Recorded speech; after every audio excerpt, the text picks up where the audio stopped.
Hello बच्चों, स्वागत है आपका मेरे यूट्यूब चैनल पे। आज हम शिक्षा निदेशालय द्वारा दी गई क्लास 8 की वर्कशीट 13 डिस्कस करेंगे, जिसका सब्जेक्ट है सामाजिक विज्ञान इतिहास पार्ट 2 और डेट है इस वर्कशीट की 9 नवंबर 2020। यहाँ पर आप अपना नाम लिखेंगे बच्चों, यहाँ पर आप अपने कक्षा अध्यापक का नाम लिखेंगे। तो वर्कशीट को स्टार्ट करने से पहले जल्दी से आप मेरे YouTube channel Rishabh computer classes को सब्सक्राइब कर दीजिए बच्चों, ताकि जो भी मैं नई वीडियो डालूँ उसका नोटिफिकेशन आपको तभी के तभी मिल जाए। तो आज देखते हैं आज की वर्कशीट। आज की वर्कशीट में हम पढ़ेंगे कंपनी का फैलता शासन, कि किस प्रकार कंपनी ने अपना शासन पूरे भारतवर्ष में फैला लिया था। तो देखते हैं इसमें आरंभिक काल। बक्सर की लड़ाई जो कि 1764 में हुई थी के बाद कंपनी ने भारतीय रियासतों में कंपनी के राजनीतिक और व्यावसायिक प्रतिनिधि, जिन्हें रेजिडेंट कहा जाता था, तैनात कर दिए थे। तो 1764 के बाद क्या किया था अंग्रेजों ने कि भारतीय रियासतों में उन्होंने रेजिडेंट, अपने प्रतिनिधि रेजिडेंट तैनात कर दिए थे, जिनका काम कंपनी के हितों की रक्षा करना और उन्हें आगे बढ़ाना था। रेजिडेंट के माध्यम से कंपनी के अधिकारी भारतीय राज्यों के भीतरी मामलों में भी दखल देने लग गए थे। ये जो रेजिडेंट थे अंग्रेजों के, वो क्या करते थे, जो भारतीय राज्य थे उनके जो अंदर के मामले होते उसमें भी दखल देने लग गए थे। जैसे कि अगला राज्य कौन होगा, किसको किस पद पर बिठाया जाएगा, ये चीजें भी कंपनी के अफसर तय करना चाहते थे। ठीक है बच्चों, आगे देखते इसमें कई बार कंपनी ने रियासतों पर सहायक संधि भी थोप दी थी। क्या किया अंग्रेजों ने, अपने रियासतों पर सहायक संधि थोपी। जो रियासत इस बंदोबस्त को मान लेती थी उसे अपनी स्वतंत्र सेनाएं रखने का अधिकार नहीं रहता था, उसी कंपनी की तरफ से सुरक्षा मिलती थी और इस सहायक सेना के रख रखाव के लिए भारतीय शासक कंपनी को रकम देते थे।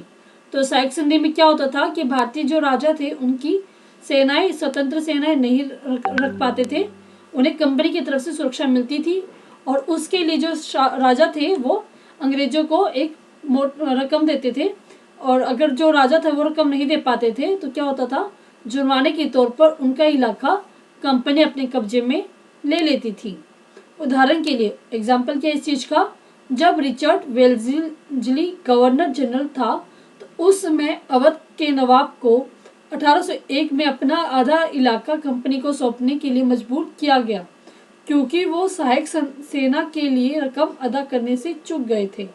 इसी आधार पर हैदराबाद के भी कई इलाके छीन लिए गए थे। तो एग्जाम्पल दिया गया आपको अवध के नवाब का, जिसने अपने राज्य सौंपने के लिए मजबूर होना पड़ा क्योंकि वो सहायक सेना की रकम अदा नहीं कर पाया था।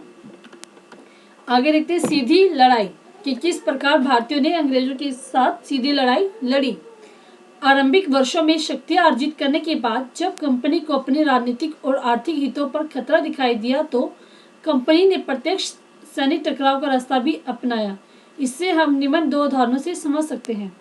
तो जैसे कि जब भारतीय को अपने जो राजनीतिक और आर्थिक अधिकार पर खतरा दिखाई दिया तो उन्होंने क्या किया, मतलब कंपनी को जब अपने राजनीतिक और आर्थिक हितों पर खतरा दिखाई दिया तो उन्होंने क्या किया, भारतीयों के साथ अपना टकराव करना स्टार्ट कर दिया। तो जैसे कि इसमें एग्जांपल है, फर्स्ट हमारे पास मैसूर का टीपू सुल्तान। हैदर अली जो थे 1761 से 1782 तक रहे थे और उनके विख्यात पुत्र टीपू सुल्तान जो कि 1782 से 1799 में राजगद्दी संभाली थी। जैसे शक्तिशाली शासकों के नेतृत्व में मैसूर काफी ताकतवर हो चुका था। तो दोनों क्या बहुत ही ज्यादा ताकतवर राजा थे, जिसके शासनकाल में जो है मैसूर बहुत ताकतवर हो चुका था। मालाबार तट पर होने वाला व्यापार मैसूर रियासत के नियंत्रण में था, जहां से कंपनी काली मिर्च और इलायची खरीदती थी। तो मालाबार तट से जो था कंपनी क्या खरीदती थी, काली मिर्च और इलायची खरीदती थी बच्चों। 1782 में टीपू सुल्तान ने अपनी रियासत में पड़ने वाले बंदरगाहों से कंपनी को काली मिर्च और इलायची के निर्यात को रोक दिया। तो 1785 में टीपू सुल्तान ने क्या किया, जो काली मिर्च और इलायची जो अंग्रेजों को जाती थी उसको रोक दिया। सुल्तान ने स्थानीय सौदागरों को भी कंपनी के साथ व्यापार करने से रोक दिया। सुल्तान ने फ्रांसीसी व्यापारियों के साथ भी घनिष्ठ संबंध विकसित किए और उनकी मदद से अपनी सेना को आधुनिकीकरण किया। आगे देखते इसमें सुल्तान के इन कदमों से अंग्रेज आग बबूला हो गए तो इससे क्या अंग्रेजों को गुस्सा आ गया कि वो हमें ना तो काली मिर्च दे रहे ना इलायची दे रहे हैं, और ना ही वो दूसरे फ्रांसीसी सौदागरों के साथ अपना व्यापार करे और हमारे साथ व्यापार नहीं करे। तो इससे क्या हुआ, अंग्रेज आग बबूला हो गए और मैसूर के साथ अंग्रेजों की 4 बार, तो 4 बार उन्होंने अंग्रेजों ने और मैसूर के साथ आक्रमण हुआ, जो है 1767 से लेकर 59, 69, 1780 से 84, 1790 से 92 और 1799 में जंग हुई थी। तो श्रीरंगपट्टम की जंग 1799 में टीपू सुल्तान मारे गए थे। जैसे आप देखिए 1799 तक वो जीवित रहा था, तो 1799 में श्रीरंगपट्टम में टीपू सुल्तान मारे गए और मैसूर का राजकाज पुराने वोडियर राजवंश के हाथों में सौंप दिया गया। इसके साथ ही मैसूर पर सहायक संधि थोप दी गई और इस टीपू सुल्तान के मरने के बाद मैसूर पर सहायक संधि को लगाया गया बच्चों। तो सेकंड इसमें दिखा है मराठों से लड़ाई। पहले हमने पढ़ा मैसूर से लड़ाई, अब है मराठों से लड़ाई। 18वीं शताब्दी में के आखिर में कंपनी मराठों की ताकत को भी काबू और खत्म करने के बारे में सोचने लगी। 1761 में पानीपत की तीसरी लड़ाई में हार के बाद दिल्ली से देश का शासन चलाने का मराठों का सपना चूर-चूर हो गया। तो 1761 में क्या हुआ, पानीपत की तीसरी लड़ाई में क्या हुआ, मराठे हार गए और उनका जो सपना था दिल्ली से देश का शासन चलाने का वो चकनाचूर हो गया।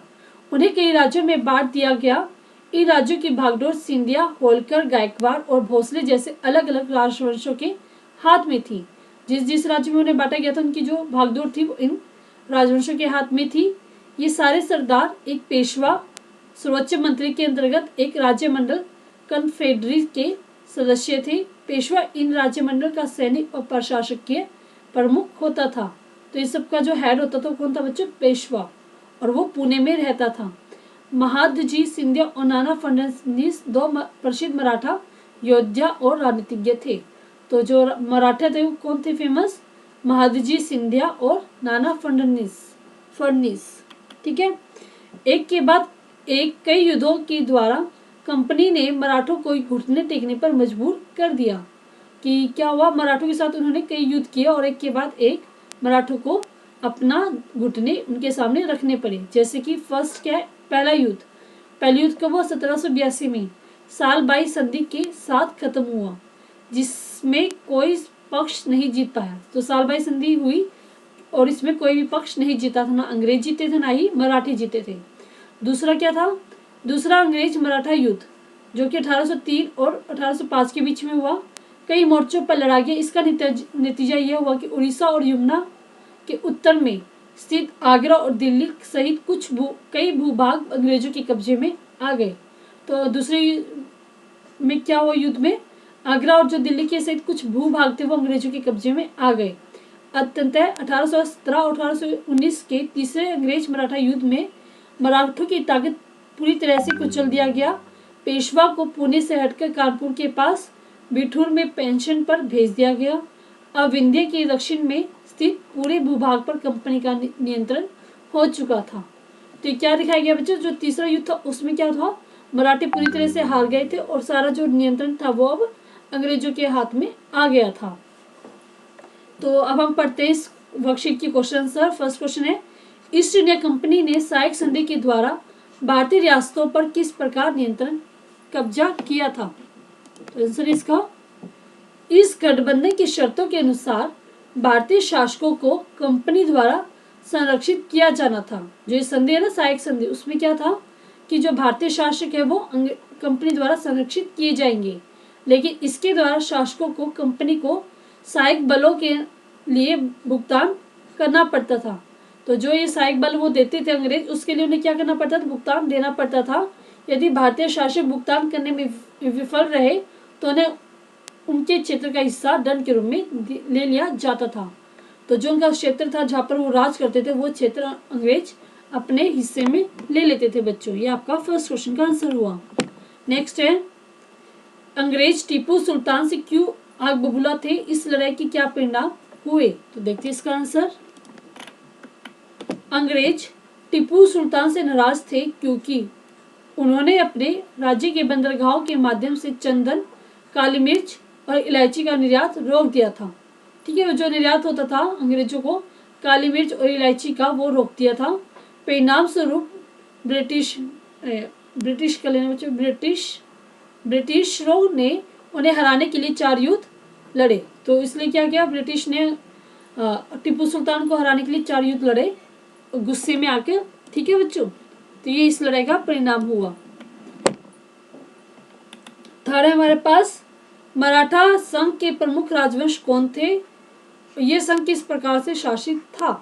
तो इसका आंसर ये, मराठा शक्ति के प्रमुख राजवंश सिंधिया, होलकर, गायकवाड़ और भोसले थे। इन राजवंशों के प्रमुखों को एक पेशवा के अधीन एक संघ में एक साथ रखा गया था बच्चों। तो इन सबको प्रमुख कौन था बच्चों, पेशवा था, जिसको हम प्रधानमंत्री बोलते हैं, के अधीन रखा गया था। नेक्स्ट क्वेश्चन है, ईस्ट इंडिया कंपनी ने मराठों को किस प्रकार से अपने अधीन किया था। तो ईस्ट इंडिया कंपनी ने कैसे किया था, तो इसके लिए 3 युद्ध हुए थे, फर्स्ट युद्ध, दूसरा युद्ध और तीसरा युद्ध। पहले युद्ध में क्या हुआ, जो 1782 में हुआ था, सालबाई की संधि के साथ समाप्त हुआ। जो पहली संधि थी हमारी यहाँ पे बताई भी गई थी, सालबाई की संधि के साथ खत्म हुआ था।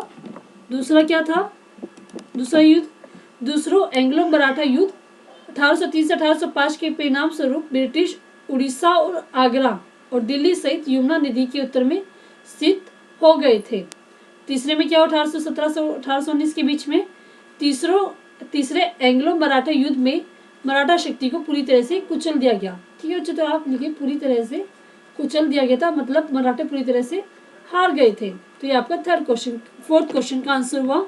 तो चारों क्वेश्चन बच्चे हमने डिस्कस किए, पूरी वर्कशीट हमारी कंप्लीट हो गई है। अगर आपको ये वर्कशीट समझ में आई, अच्छी लगी है, तो मेरी वीडियो के लिए एक लाइक जरूर कीजिएगा। उसके लिए आप आइकन दबाइएगा लाइक का, और अगर आपको अपने दोस्तों के साथ शेयर कीजिए ताकि वो भी इस वीडियो के माध्यम से अपनी वर्कशीट कंप्लीट कर पाएँ। और मेरे YouTube channel Rishabh computer classes को सब्सक्राइब करना ना भूले बच्चों। थैंक यू बच्चों, थैंक यू वेरी मच।